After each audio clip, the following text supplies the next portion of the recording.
Dobro.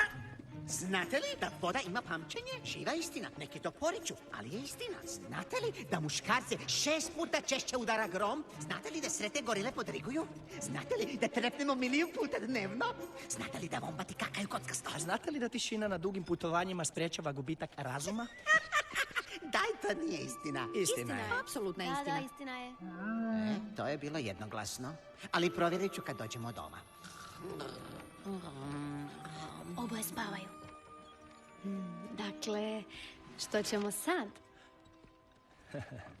Sven, drži kurs. Može? Ana, Ana, se sjećaš našeg prvog putovanja kad sam rekao da si luda jer se hoćeš udati za tipa kojeg si tek upoznala? Ček, što? Luda?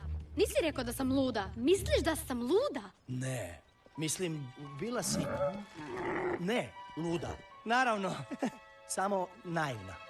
Ne naivna, samo neiskusna.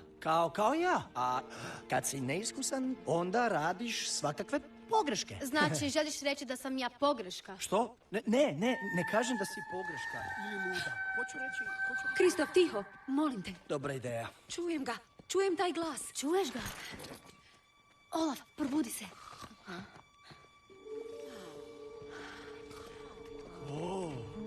Opa.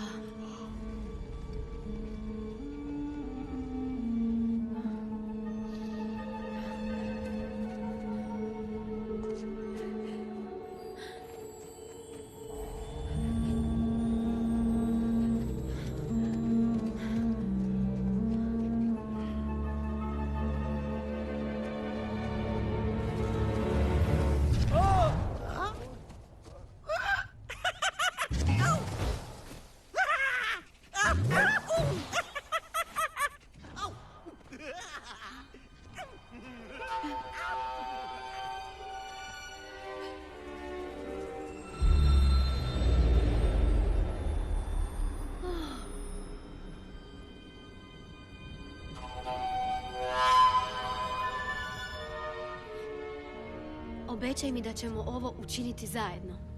Obećajem.